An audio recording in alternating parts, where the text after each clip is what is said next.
The house felt alive in a way it hadn't for years.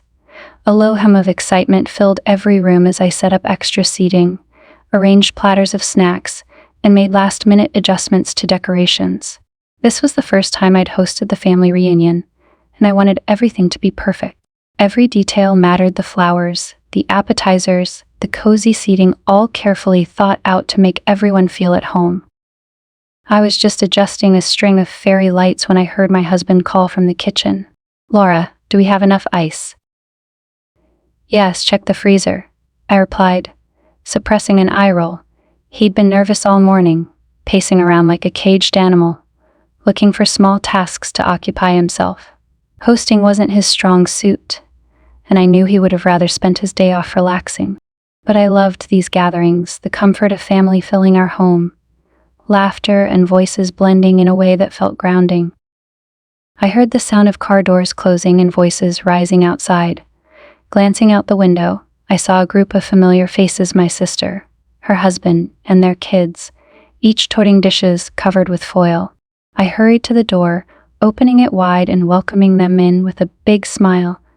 As they entered, hugs and laughter filled the air, each person bringing a burst of energy that added to the house's warmth. "Laura, it looks incredible in here," my sister gasped, her eyes wide as she took in the decorations. She handed me a dish, her arm wrapping around my shoulder in a quick embrace. "You really went all out this time." "I just wanted everything to feel right," I replied, taking a step back to admire the scene. But my eyes kept drifting to the door, waiting for the last few cars to arrive. Finally, I saw him. Stephen, my nephew, was stepping out of a sleek black car, adjusting his jacket as he looked around. It had been years since I'd seen him, and I barely recognized the man he'd grown into. Last I remembered, he'd been a teenager, all limbs and awkwardness, but now he was an adult, taller, broader, with a quiet confidence in his stance that took me by surprise. I felt a strange mix of pride and nostalgia as I watched him approach. As he stepped through the doorway, he grinned. "Aunt Laura." His voice was warm, familiar, yet deeper now, filled with a maturity that hadn't been there before. "Stephen." I pulled him into a hug, momentarily surprised by how solid he felt, like hugging a stone pillar. "You've grown up so much. I can barely recognize you." "Guess I can't be the family baby forever, ha," he chuckled, flashing me a playful smile that held a hint of mischief. There was something so charming, yet endearingly familiar in that grin. I couldn't help but laugh along with him.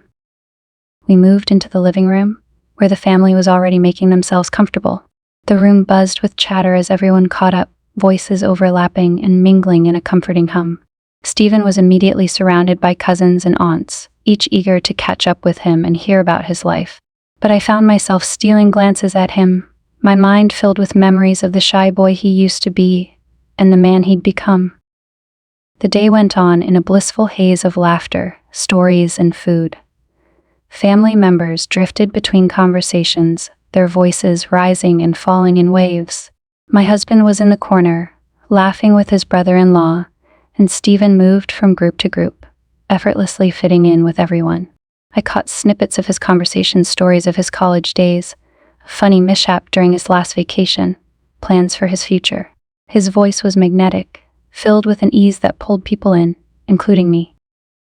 As the evening progressed, people settled into more intimate groups, and somehow, Stephen and I ended up together in the kitchen, organizing leftovers. He'd offered to help without a second thought, and I found myself appreciating his thoughtfulness. We worked in comfortable silence at first, moving around each other seamlessly as we packed up food and arranged containers. "So, Aunt Laura," he said suddenly, breaking the silence, "how's life been treating you?" The question caught me off guard and I hesitated. I'd been so focused on everyone else that I hadn't expected anyone to ask about me. "Oh, I said with a slight shrug, trying to keep my tone light. Same old, same old. Work, home, a few hobbies here and there."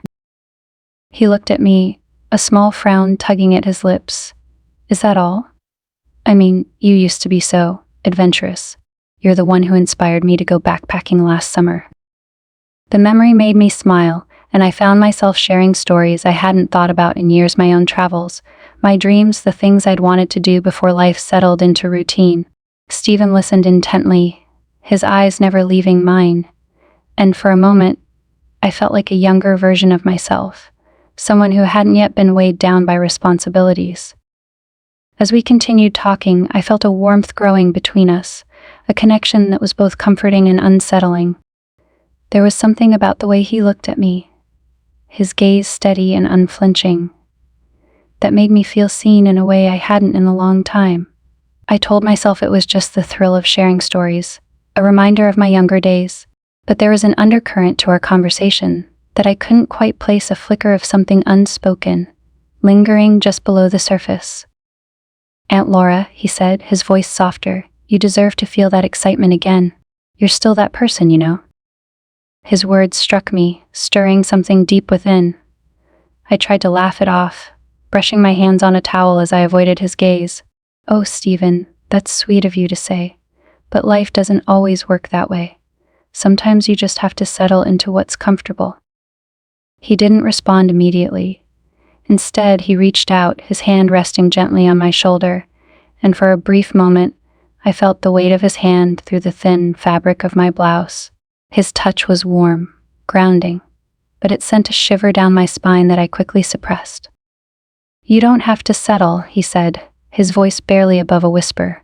"You're worth so much more than that." I felt my cheeks flush, a wave of unexpected heat washing over me.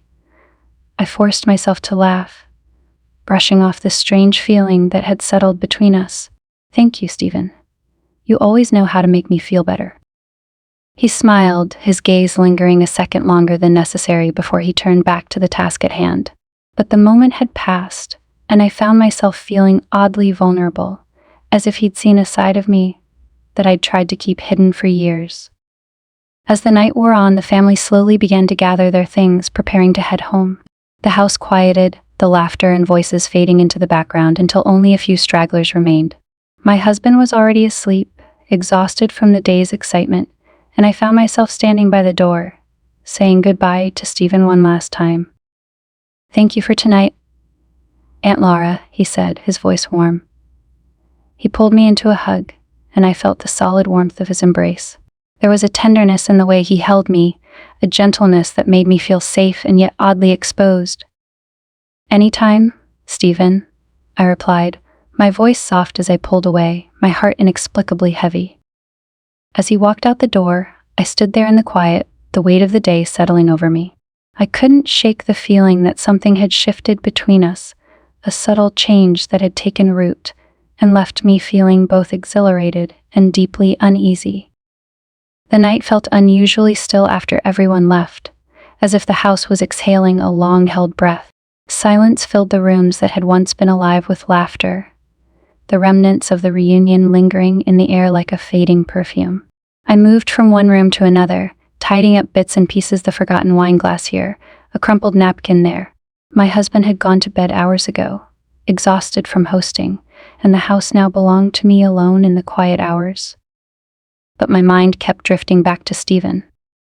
The more I tried to ignore it, the more persistent the memories became, like an itch I couldn't scratch. His words echoed in my head, his encouragement to rediscover the person I used to be. How had he known? I hadn't even realized how much I'd been missing until he said it out loud, awakening something I'd buried so deep I had almost forgotten it was there. But the look in his eyes, the warmth of his voice, his hand resting on my shoulder, they had stirred something I wasn't sure I wanted to face. As I wiped down the kitchen counters, my phone vibrated with a message. I picked it up, surprised to see Stephen's name flashing across the screen. "Thanks for tonight, Aunt Laura. I didn't realize how much I needed to talk to you." I hesitated, staring at his message a moment longer than necessary. Part of me wanted to ignore it, to leave it unanswered and close the door on whatever strange connection we had shared tonight. But another part of me, a part that felt curiously alive, that yearned for something more than the safe, predictable rhythm of my life, compelled me to respond. "I'm glad you came. It's been too long since we last saw each other." The response felt innocuous enough, yet there was a thrill in pressing send, as if I was dipping my toe into forbidden waters. I placed the phone down, my heart racing slightly, though I wasn't sure why. When it buzzed again just a minute later, I felt a surge of anticipation that caught me off guard.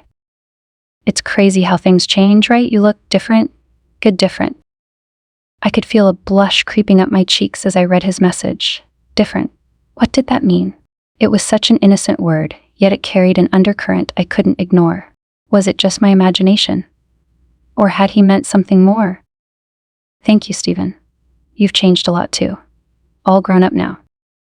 I hit send and immediately regretted it, wondering if the message sounded odd, if it hinted at something I wasn't ready to acknowledge. But I couldn't deny the truth in my words. He was different too. No longer the awkward boy I remembered, but a confident, thoughtful young man. And tonight, as we'd talked in the kitchen, I'd felt something I hadn't felt in years, a spark, a flicker of something dangerous and thrilling. His response came quickly. Guess we both changed for the better. I still remember you as the fun aunt who'd sneak me extra dessert and let me stay up late to watch movies. I smiled at the memory, my fingers poised over the screen as I typed back. I guess I've gotten a bit boring since then. Boring? Not a chance. His response was immediate, as though he'd been waiting for me to say it. Tonight made me realize you're still the same. Just maybe a bit more reserved. A strange, unexpected thrill washed over me as I read his message. There was something intimate about the way he spoke to me, as if he saw through the mask I wore, past the responsibilities, the routines, and straight to the person I used to be. And for a moment, it felt as though he was reaching out, offering a lifeline back to that part of myself I'd lost somewhere along the way. I forced myself to put the phone down, turning my attention back to the dishes piled in the sink. But even as I scrubbed and rinsed, I couldn't shake the image of him from my mind. His laugh, the way he'd looked at me, the warmth in his gaze that lingered a bit too long. It was all harmless, I told myself, just family reconnecting after time apart. Yet the way he had made me feel, seen in a way I hadn't felt in years, was more powerful than I wanted to admit. I sighed, feeling the weight of the evening settle over me. Part of me felt foolish, as if I was indulging in some childish fantasy that had no place in my life. I was married, settled, content with the life I had built, and yet tonight had unsettled something. A quiet discontent that had simmered below the surface, unacknowledged and ignored. The phone buzzed again, and I found myself glancing over, unable to resist. His message glowed on the screen, simple and direct. Hey, maybe we could get coffee sometime? I'd love to hear more about your travels. The idea sent a flutter of excitement through me, a small thrill that felt oddly exhilarating. I knew I should say no, that there was no need for us to spend time alone. But the part of me that had felt so alive tonight, that yearned for something more than the daily routine, hesitated. I'd like that, I replied before I could second-guess myself, my fingers hovering over the screen as I pressed send. I set the phone down, feeling a mix of excitement and guilt swirling within me. It was just coffee, just a harmless chat with family. But as I stood there, the house quiet around me, I couldn't shake the feeling that I was tiptoeing into dangerous territory, the kind of place you didn't return from unchanged. The next few days felt strange, as though a shift had taken place that I couldn't quite put into words. My husband noticed nothing unusual, still caught up in the daily humdrum of work and life, his attentions focused elsewhere. But I felt like I was carrying a secret, a tiny ember of excitement hidden deep within me, something I could return to when the weight of routine felt too heavy. Stephen and I exchanged a few messages over the week, mostly innocent, small check-ins and little jokes. But there was an undercurrent to our conversations that neither of us acknowledged, an unspoken connection that simmered just below the surface. Every message from him felt like a spark, igniting something in me that I'd long believed had faded. When the day of our coffee meetup arrived, I found myself carefully choosing my outfit, paying attention to details I hadn't considered in years. A subtle hint of perfume, a touch of lipstick, my favorite dress that made me feel alive and young. I told myself it was just to look presentable, that it was normal to want to make a good impression. But a part of me knew there was more to it, something I didn't want to admit.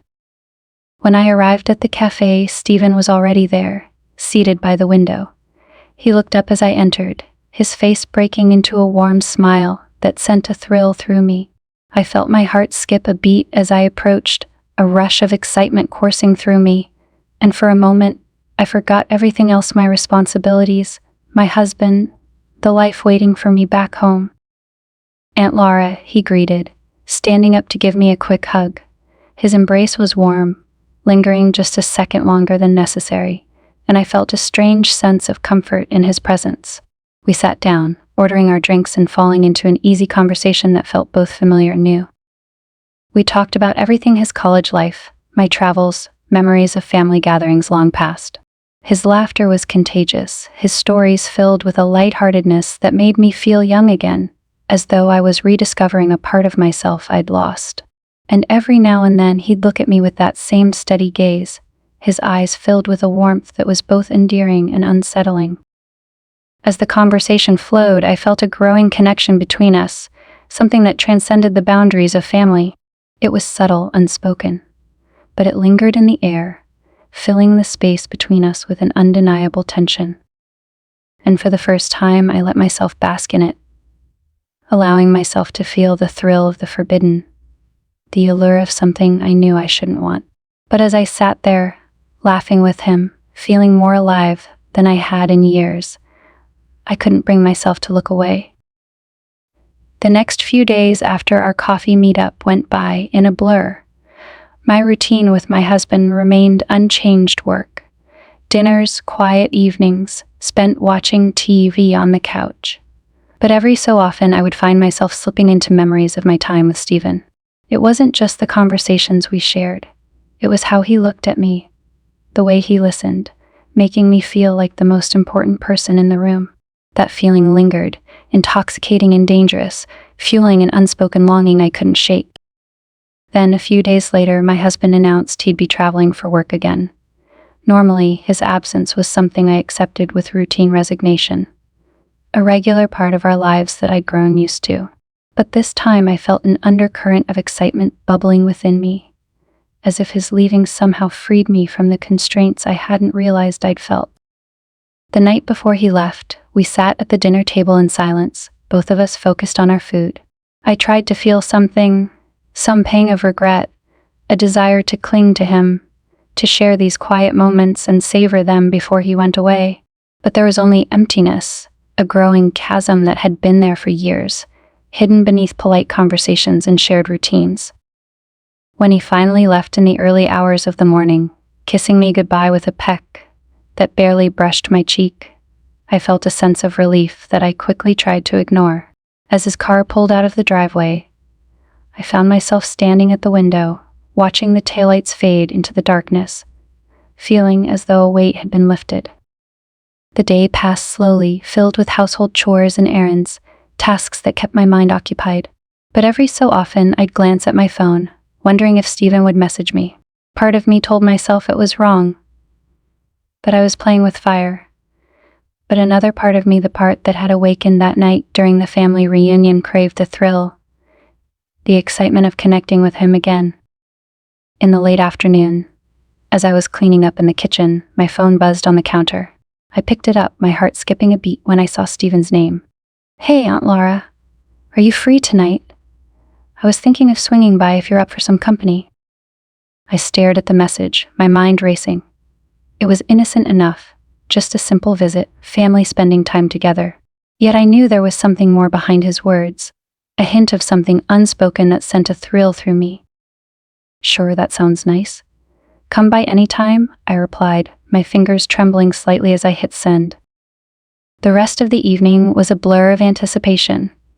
I checked the clock more times than I'd like to admit, fussing over small details in the house, adjusting pillows, straightening up the living room, tidying the kitchen. My nerves felt like they were on edge, a strange mix of excitement and guilt churning in my stomach. Finally, there was a knock at the door. I took a steadying breath before opening it, my heart racing as I saw Stephen standing there, holding a bottle of wine and smiling in that easy, charming way that I found increasingly hard to resist. "Aunt Laura," he greeted warmly, stepping inside as I held the door open. He gave me a quick hug, the warmth of his embrace lingering even after he pulled away.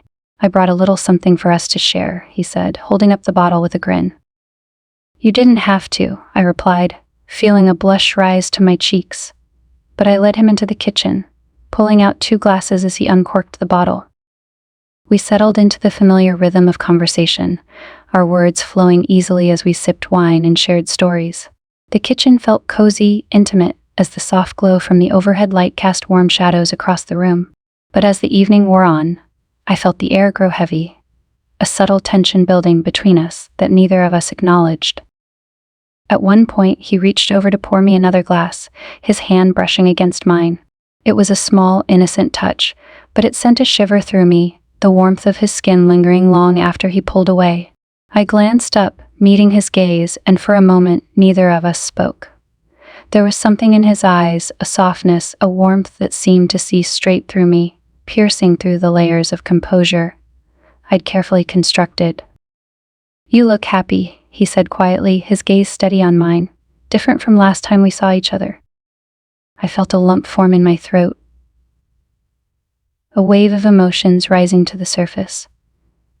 Maybe I am, I replied softly, my voice barely above a whisper.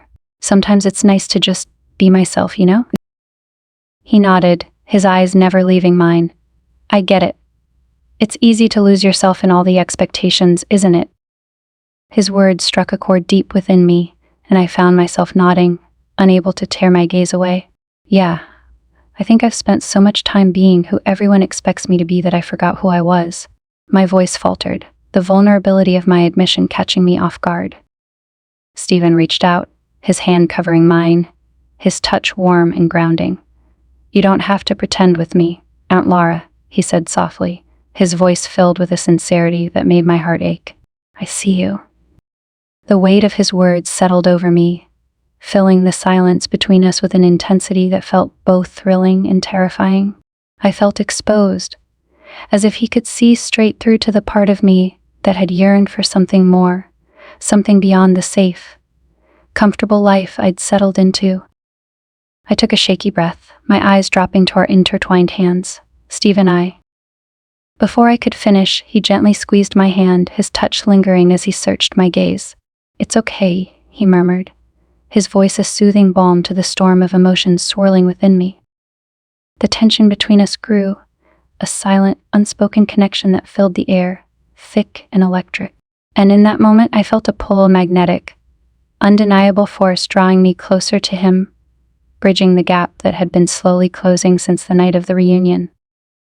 He leaned in, his face inches from mine, his eyes filled with a warmth that sent a shiver down my spine. I could feel his breath warm against my skin, and I felt myself leaning in, the world around us fading away, until there was nothing but the two of us, suspended in a moment that felt both forbidden and inevitable. But just as our lips were about to meet, a sudden surge of guilt washed over me, grounding me back to reality. I pulled away, my heart racing, my mind a whirlwind of conflicting emotions. I'm sorry, I stammered, feeling heat rise in my cheeks as I stepped back, putting distance between us. Stephen looked at me, a flicker of disappointment crossing his face, but he quickly masked it with a gentle smile. It's okay, Laura, he said softly, his voice steady, reassuring. I didn't mean to, we don't have to. No, I struggled to find the words, my mind reeling from the intensity of the moment. It's just complicated. He nodded, his gaze soft and understanding. I get it, really? I didn't mean to make you uncomfortable. I shook my head, the guilt gnawing at me as I forced myself to look away. No, you didn't. It's not you, Stephen. It's just everything. He reached out, his hand lightly brushing my arm in a comforting gesture. I understand, Aunt Laura. I want you to be happy. His words stirred something deep within me, a longing that I could no longer ignore. I felt the weight of his gaze, his quiet understanding, and for a moment I wished things were different, that I was free to feel this way, to explore the connection between us without the constraints of my life, my responsibilities. Thank you, Stephen, I murmured, my voice thick with emotion. I needed to hear that. We stood in silence, the weight of unspoken words hanging between us, filling the air with a tension that was both comforting and bittersweet. I knew I couldn't go down this path, that the cost was too high. But as I looked into his eyes, filled with warmth and understanding, I felt a spark of something I hadn't felt in years, a desire for something more, a longing for a connection that transcended the safe, predictable life I'd built. When he finally left, I stood in the kitchen, the quiet settling around me, the echoes of our conversation lingering in the air.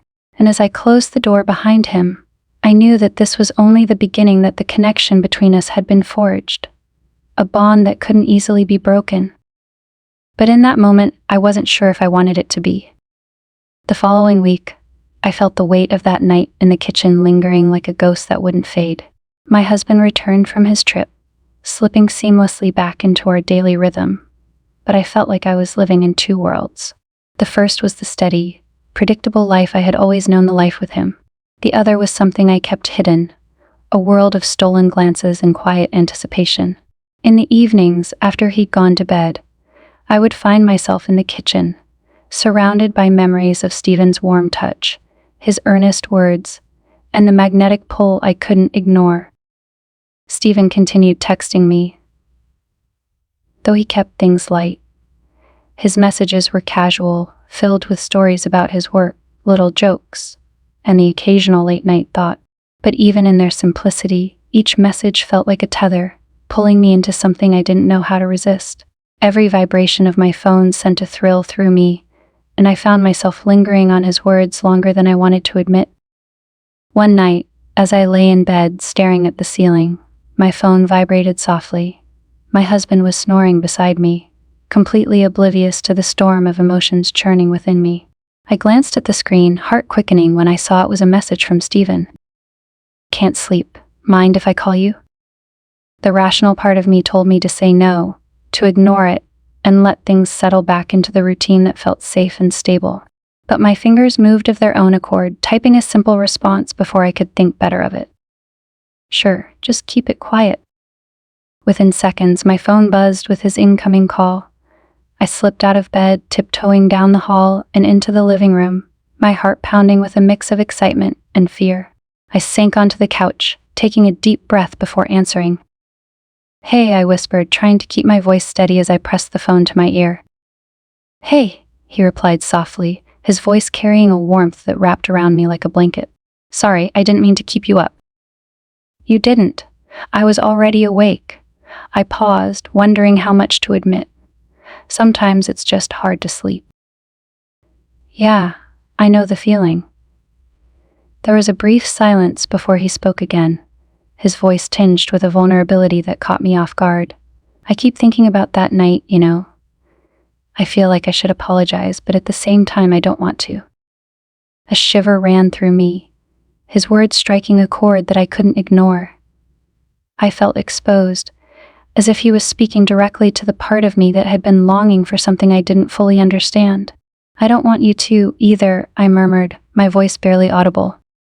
He hesitated, and I could almost picture him, sitting in his room, trying to find the right words. It's strange, isn't it? How you can feel so connected to someone you've known your whole life, but in a way that feels new. "Yes," I replied, my heart pounding in my chest. "It feels like I don't know. Like I'm seeing you for the first time." The silence that followed was thick with unspoken words, a shared understanding that transcended anything I'd ever experienced. I closed my eyes, letting the sound of his breathing fill the quiet space around me, grounding me in the reality of this moment.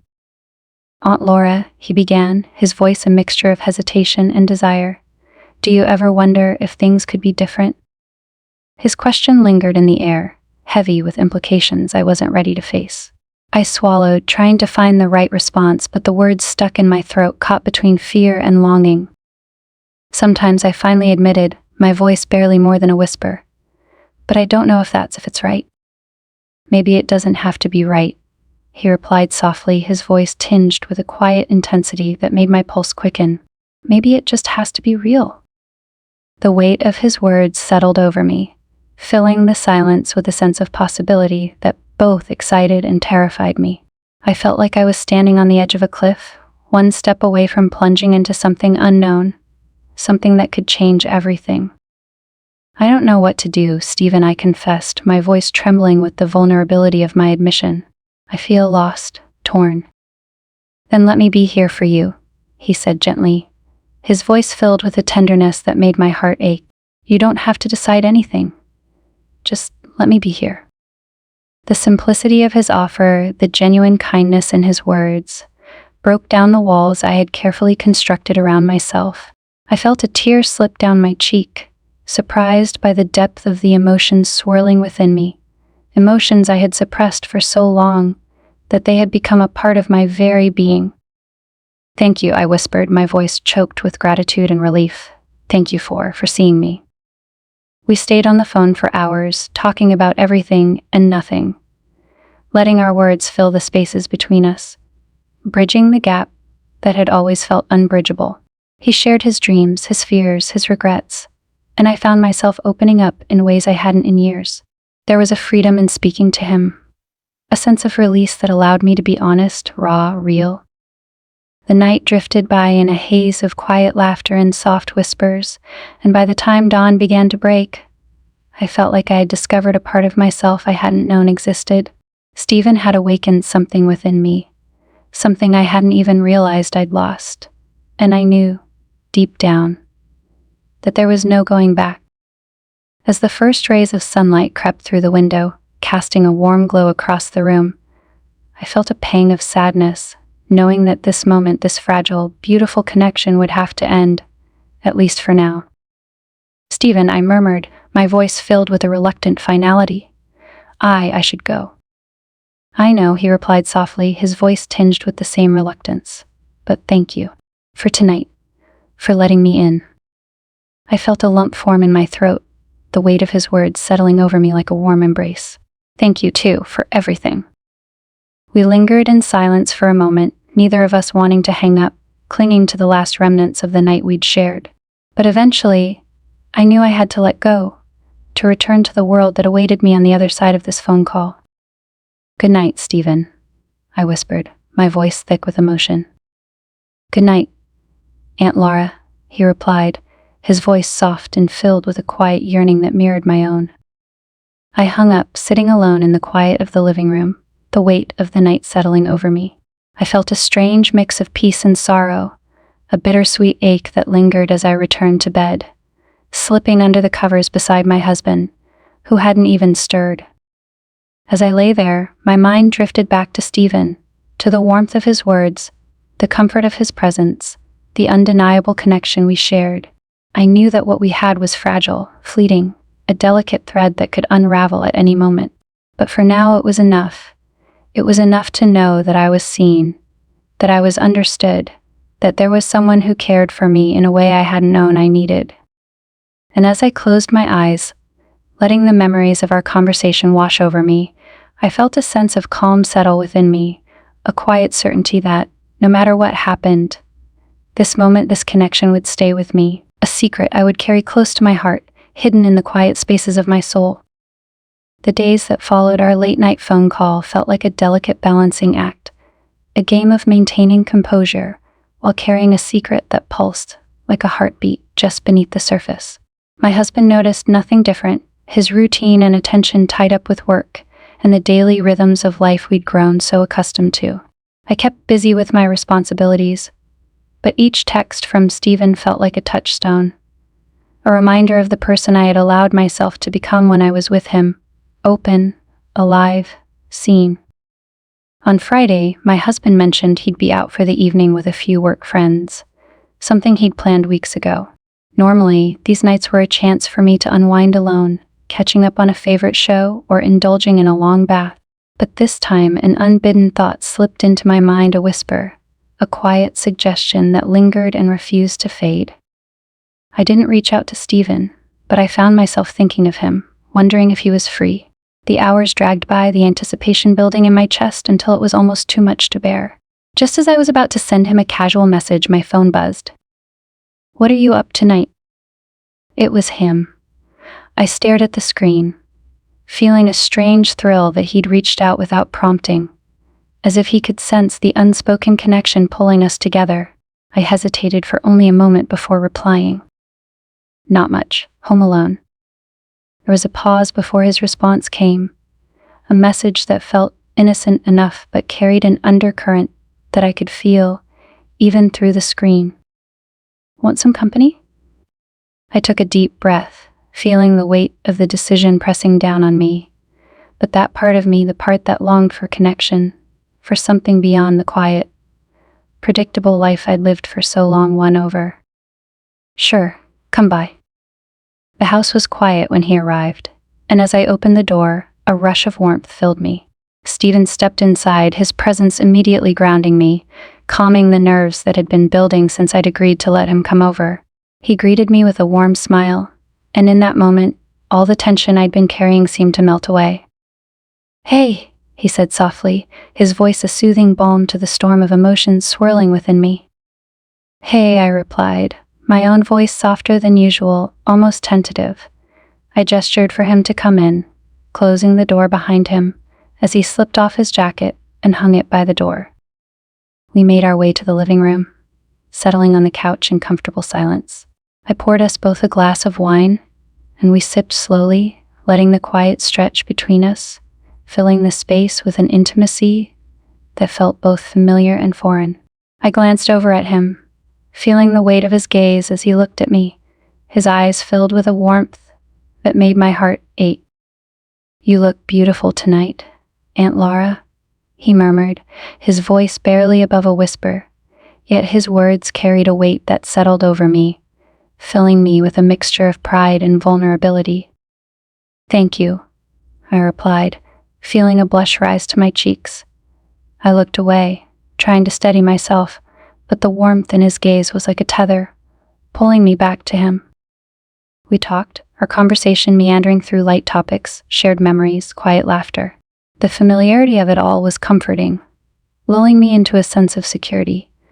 But beneath the surface there was a tension, an unspoken connection that pulsed between us, growing stronger with each passing moment. At some point, the conversation slowed and we found ourselves sitting in a comfortable silence. I glanced at him, catching his gaze, and in that moment, I felt a pull, a magnetic, undeniable force that drew me closer to him. The air between us grew thick, heavy with the weight of unspoken words, unfulfilled desires. Without thinking, I found myself leaning in, the space between us shrinking, until there was nothing but a whisper of distance separating us. He looked at me, his gaze steady, filled with a quiet intensity that sent a shiver down my spine. And then, as if by some unspoken agreement, we closed the distance, our lips meeting in a soft, tentative kiss. The world fell away, the weight of my responsibilities, the constraints of reality slipping into oblivion as I lost myself in the warmth of his embrace. His hand found mine, fingers intertwining as our kiss deepened, growing from a gentle touch into something fierce, urgent. I felt his other hand cradle my face, his touch gentle yet grounding, anchoring me in the moment, as if he were the only thing keeping me from drifting away. In the back of my mind, a voice whispered that this was wrong, that I was crossing a line I could never uncross. But in that moment, the pull of connection, the need for something real, something raw and unfiltered, was stronger than any guilt I might have felt. I allowed myself to let go, to sink into the sensation, the thrill of feeling alive in a way I hadn't in years. He pulled back, his forehead resting against mine, his breath warm against my skin as we caught our breath. I looked at him, seeing a mix of emotions mirrored in his eyes: desire, longing, a hint of uncertainty. Are you okay? He asked softly, his voice laced with concern, his thumb gently stroking my cheek. I nodded, my heart racing, my voice barely more than a whisper. Yes, I don't know where this is going. Neither do I, he replied, his voice filled with a quiet honesty that made my heart ache. But I know that I care about you, Aunt Laura. I always have. And if this is something you want, then I'm here. I'm here for you. His words washed over me, filling me with a warmth, a reassurance that somehow made everything feel both right and wrong at the same time. I felt a tear slip down my cheek, the weight of the moment pressing down on me, as I realized the gravity of what we were stepping into. "I'm scared," I admitted, my voice trembling as I looked at him, feeling a vulnerability I hadn't allowed myself to feel in years. He reached up, gently brushing the tear from my cheek, his touch tender, filled with a gentleness that made my heart swell. "You don't have to be scared," he murmured, his voice steady. "I'm not going anywhere. Whatever happens, I'm here." We sat in silence, the weight of his words settling over us, filling the air with a sense of finality, of commitment that I hadn't expected. And in that moment, I felt a strange sense of peace, a quiet acceptance that allowed me to let go of the fear, the uncertainty, the guilt. I leaned into him, resting my head on his shoulder, feeling the steady beat of his heart against my cheek. We stayed like that for what felt like hours, wrapped in each other's warmth, the world outside fading into oblivion. There was no rush, no urgency, just a quiet, gentle intimacy that filled the space between us, grounding us in the reality of the moment. As the night wore on, he held me close, his arms wrapped around me in a protective embrace that made me feel safe, cherished. I knew that what we had was fragile, delicate, a fleeting connection that could shatter at any moment. But in that moment, it was enough. It was enough to know that I was seen, that I was loved, that I was more than just a wife, a caretaker, a fixture in someone else's life. Eventually, the quiet intimacy of the moment grew too heavy, and I pulled away, looking at him with a mixture of gratitude and sorrow. I think I should go to bed," I whispered, my voice thick with emotion. He nodded, his gaze soft, filled with understanding. "I get it," he replied, his voice steady, though I could see the hint of disappointment in his eyes. I stood up, feeling a strange mix of relief and regret as I took a step toward the hallway.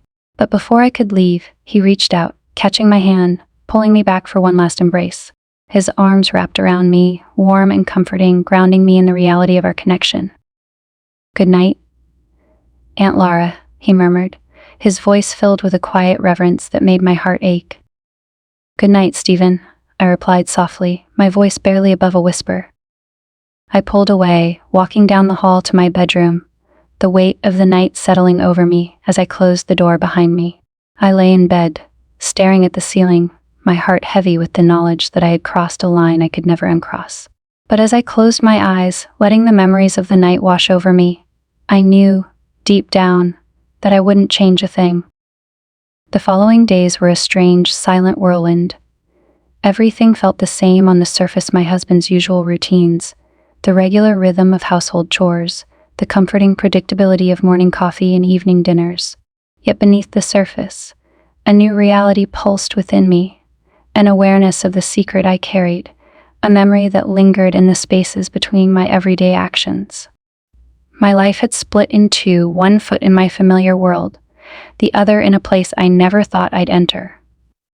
Stephen didn't reach out, and I wondered if he was feeling the same turmoil, the same conflict between the intense connection we'd shared and the weight of our actions. I wanted to text him, to reach out with something casual, something light, that would bridge the silence between us without shattering the delicate balance of our hidden truth. But each time I tried, I couldn't bring myself to hit send, the guilt gnawing at me, whispering that I had already crossed enough lines.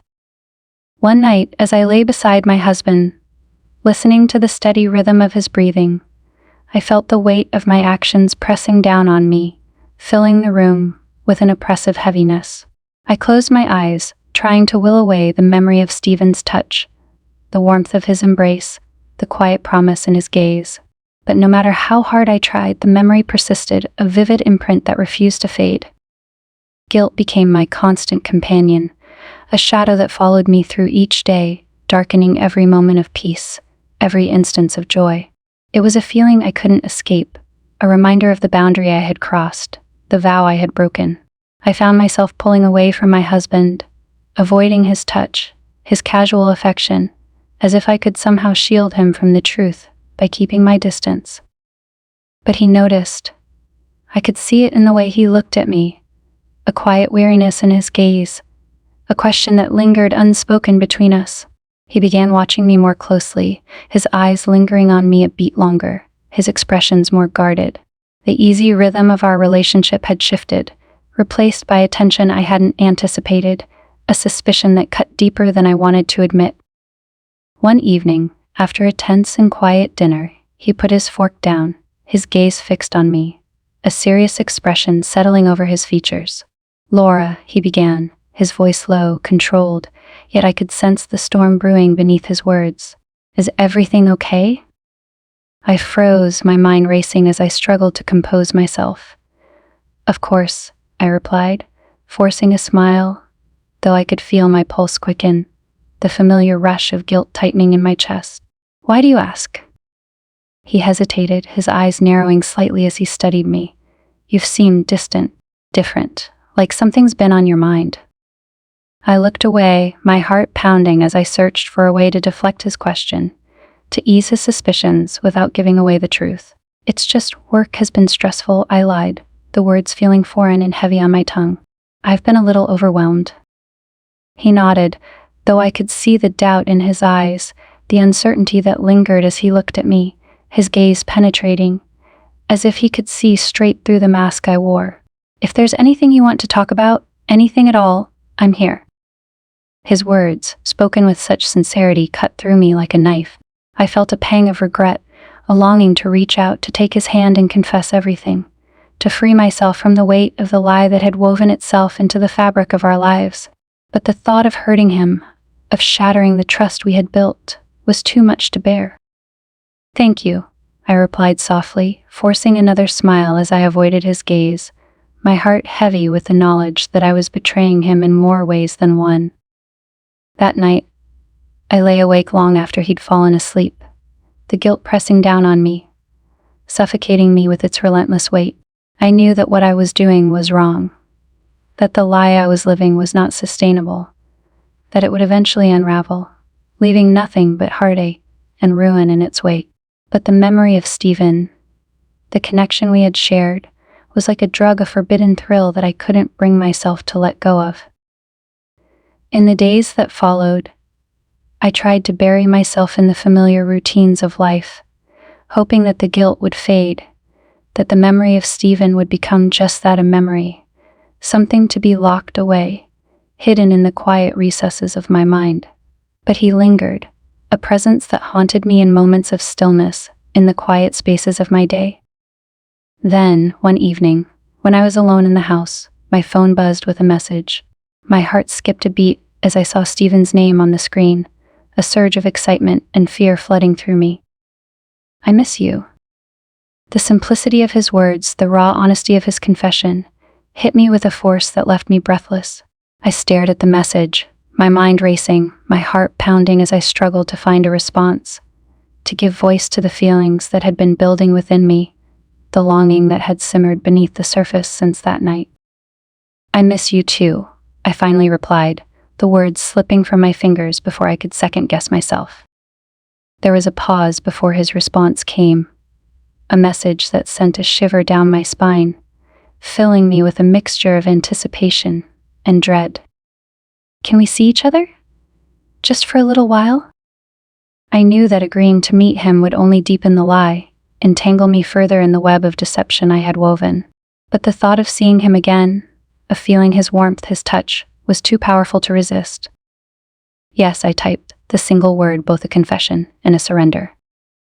We agreed to meet the following day, a quiet park on the outskirts of town, a place where we could be alone, hidden from the watchful eyes of the world. As I drove to meet him, my mind was a whirlwind of emotions: guilt, fear, excitement, a tumultuous blend that left me feeling both alive and broken. When I arrived, he was waiting by the trees, his gaze lifting to meet mine as I approached, a quiet intensity in his eyes that made my heart ache. Without a word, he reached for me, pulling me into an embrace that felt both familiar and foreign, a collision of comfort and desire that left me breathless. "I didn't think you'd come," he murmured, his voice filled with a quiet vulnerability that made my heart swell. "I didn't think I would either," I admitted, my voice barely more than a whisper, but I couldn't stay away. We stood in silence, wrapped in each other's warmth, the weight of our connection pressing down on us, filling the air with a tension that was both exhilarating and suffocating. I looked up at him, feeling the intensity of his gaze, the quiet longing that mirrored my own, and in that moment, the lie I was living faded into oblivion, replaced by the raw, unfiltered reality of our connection. He leaned down, his lips brushing mine in a kiss that was soft, tentative, yet filled with an urgency that spoke to the depths of our feelings, the unspoken truth that lingered between us. I felt myself melting into him, the boundaries of my life slipping away as I lost myself in the warmth of his embrace. The thrill of the forbidden consuming me, filling me with a sense of freedom I hadn't felt in years. But as the kiss deepened, a surge of guilt washed over me, grounding me in the reality of what I was doing, the lie I was perpetuating. I pulled away, my breath shaky, my heart heavy with the weight of my actions. "Stephen, I can't keep doing this," I whispered, my voice filled with a sorrow that mirrored the regret in his eyes. He nodded, his gaze soft, filled with understanding. "I know," he murmured, his voice thick with emotion, "but I don't know how to let go."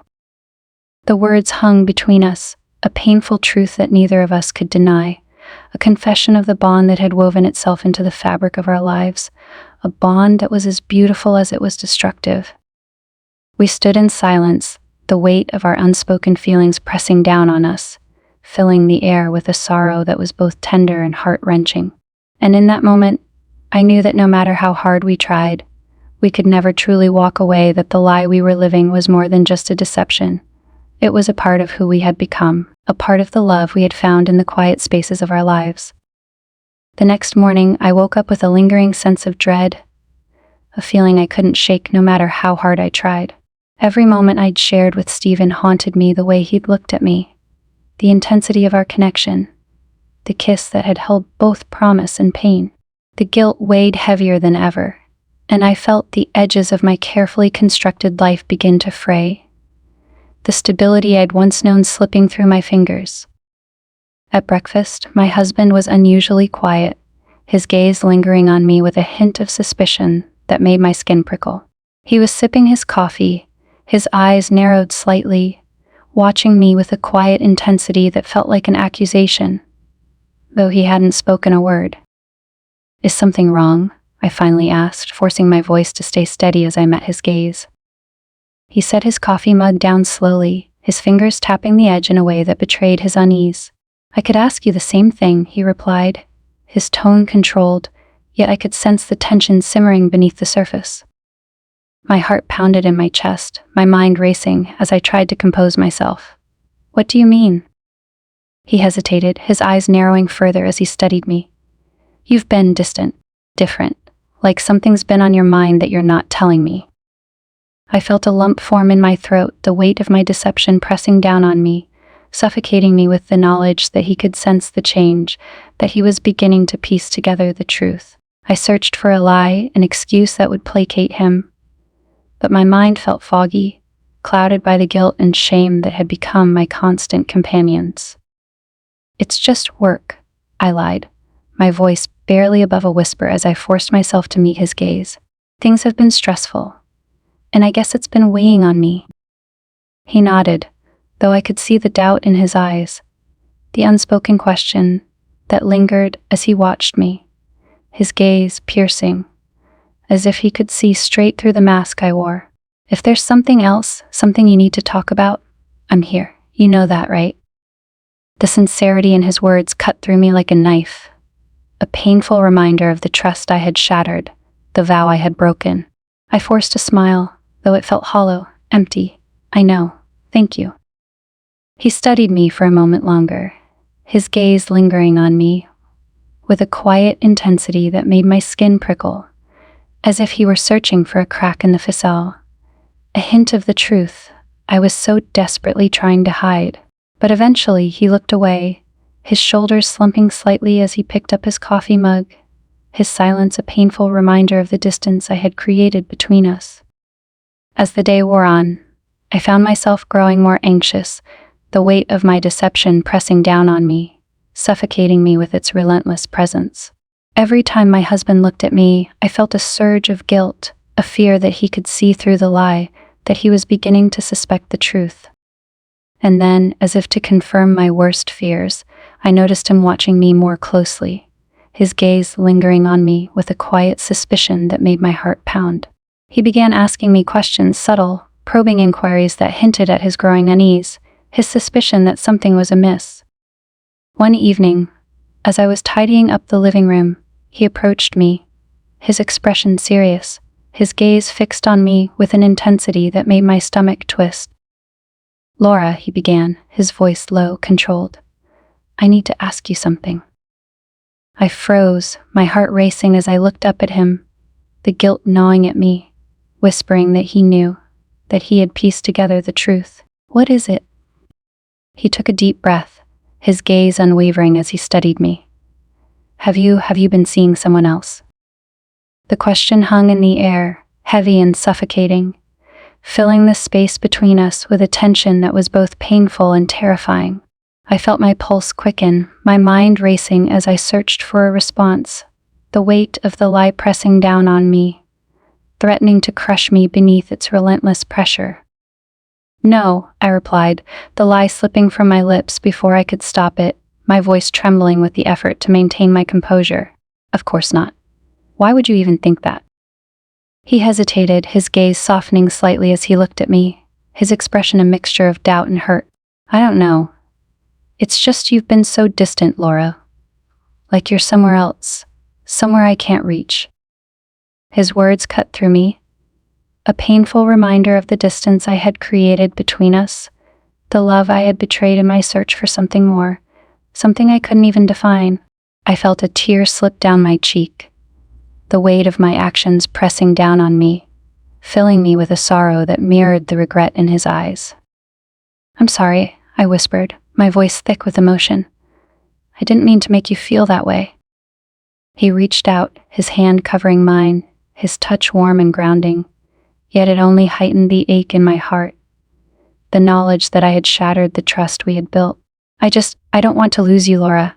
I love you."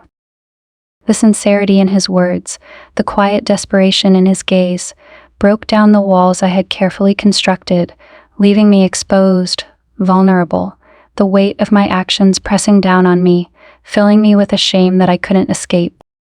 "I love you too," I replied, my voice barely more than a whisper, though the words felt hollow. A reminder of the lie I was living, the truth I couldn't bring myself to confess. In the days that followed, the tension between us grew, an unspoken strain that filled the air with a sense of foreboding, a quiet suspicion that lingered, refusing to fade.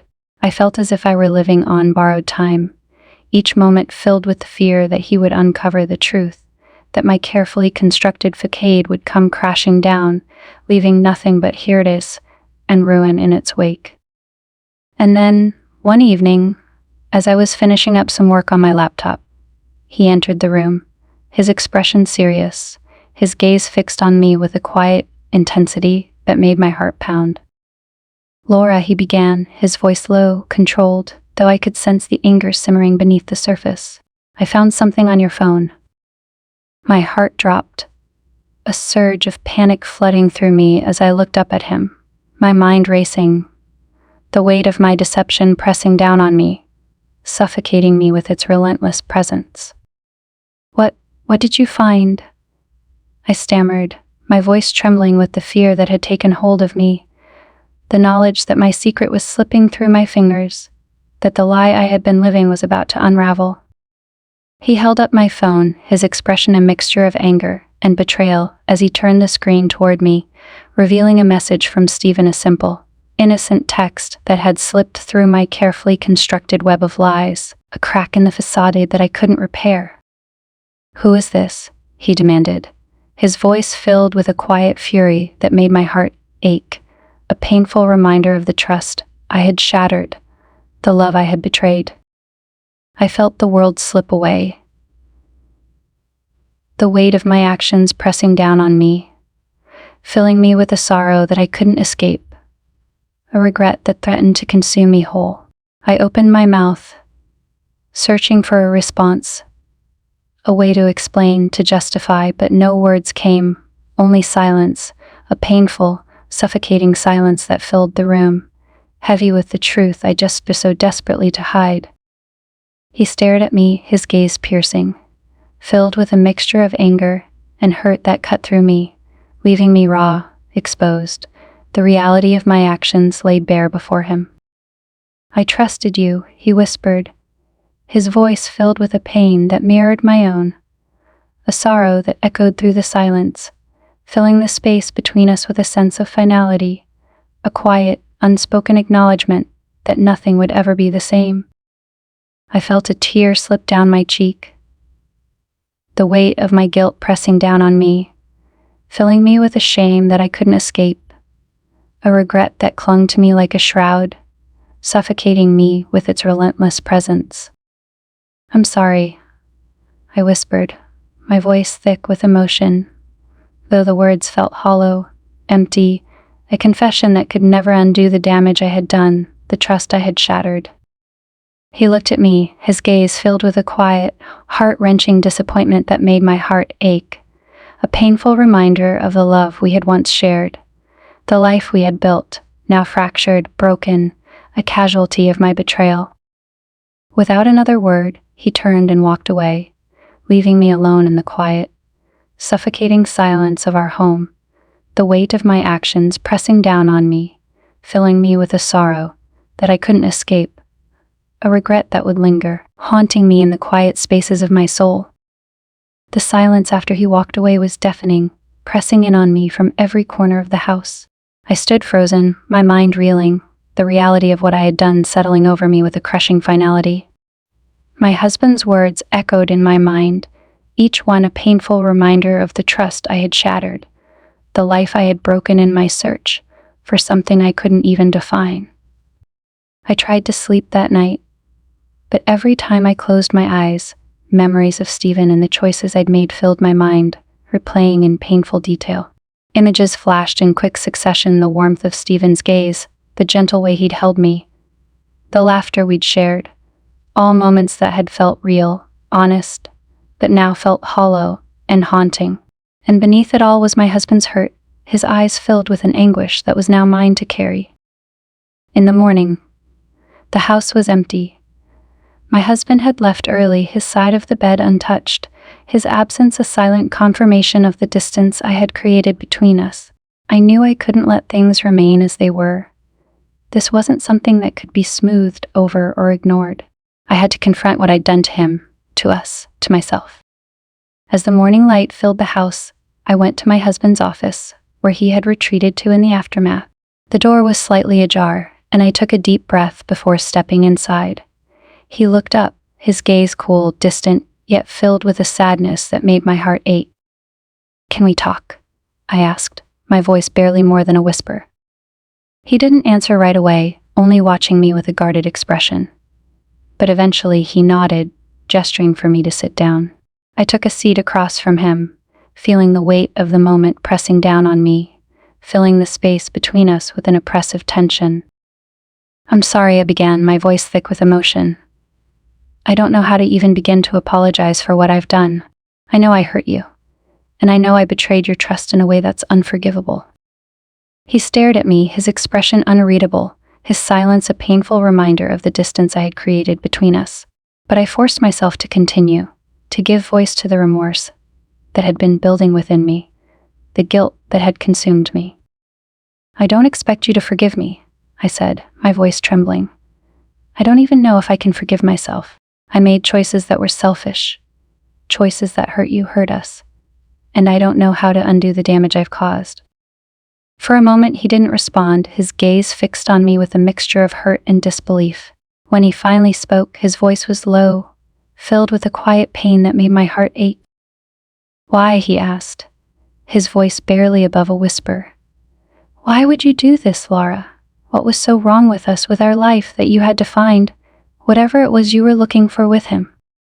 I felt a tear slip down my cheek, the weight of his question pressing down on me, forcing me to confront the truth I had been avoiding. "It wasn't about you," I replied, my voice thick with emotion. "It wasn't even about Stephen. It was me. I think I was lost, searching for something I thought I needed, something to make me feel alive again. But it was never real. It was a fantasy, a lie, and I lost sight of everything that truly mattered. He looked away, his jaw clenched, his hands gripping the edge of the desk as he struggled to compose himself. "You could have talked to me," he said quietly, his voice filled with a quiet anger, a disappointment that cut through me. "You could have told me how you felt. We could have worked through it together, instead of this." "I know," I whispered, my voice choked with regret. "I should have come to you. I should have been honest, but I was afraid of what you might think, of what it might mean. I didn't want to admit that I was unhappy, that I was struggling." He nodded, though his expression remained hard, filled with a quiet pain that made my heart ache. "So instead you turned to him. You let him become a part of your life, a part of us." I felt the weight of his words settle over me, a painful reminder of the boundary I had crossed, the trust I had betrayed. "I know I can't take back what I've done," I said, my voice barely above a whisper. "But I want to try to make things right. I want to be better, to be someone you can trust again, if you're willing to give me the chance." He looked at me, his gaze filled with a mixture of sadness and resignation. "I don't know if I can do that, Laura," he replied quietly, his voice thick with emotion. "I don't know if I can look at you and not see everything that's happened." I felt a fresh wave of tears welling up in my eyes, the weight of his words pressing down on me, filling me with a sorrow that I couldn't escape. But I knew I had to accept his pain, his anger, to give him the space he needed to heal, even if it meant that I would never be a part of his life again. "If you need time, I understand," I whispered, my voice trembling. "And if you can't forgive me, if this is something we can't come back from, I understand that too. I want you to know that I'm sorry, truly, deeply sorry." He didn't respond, his silence a painful confirmation of the damage I had done, the chasm I had created between us. After a moment, I stood up, the weight of our conversation pressing down on me. As I turned to leave, the finality of the moment settling over me like a shroud. Days turned into weeks, each one a quiet struggle as I tried to piece together the fragments of my life, to find a way to move forward from the wreckage I had created. My husband and I kept our distance, his presence a painful reminder of the love I had lost, the trust I had shattered. I spent my days in a haze of guilt and regret, the memories of my choices a constant reminder of the consequences I could never escape. Stephen reached out to me once, a brief message that lingered on my screen, a reminder of the connection we had shared, the choices we had made. But I didn't respond. I knew that whatever we'd had was over, a chapter of my life that I couldn't return to, a reminder of the person I had become in my search for something that had never truly existed. One night, as I sat alone in the quiet of my empty house, I realized that the only way forward was to let go of the guilt, the shame, the regret that had become my constant companions. I couldn't change the past, couldn't undo the damage I'd done, but I could choose to move forward, to rebuild my life from the ground up, to find a way to be the person I had lost somewhere along the way. I took a deep breath, the weight of my decisions settling over me, filling me with a quiet resolve that I hadn't felt in months. I knew that the road ahead would be long, filled with moments of doubt, of regret, of sorrow. But I also knew that I had to face it alone, to find a way to heal, to become someone worthy of the love, the trust, the life I had once taken for granted. As I turned out the lights and climbed into bed, I felt a sense of peace settle over me, a quiet acceptance of the life I had chosen, the path I had to walk. And as I closed my eyes, letting the memories of the past slip away, I knew that this was only the beginning, that the journey to redemption, to forgiveness, would be a long one. But I was ready to take the first step, to face the future with an open heart, a heart that, for the first time in a long time, was ready to heal.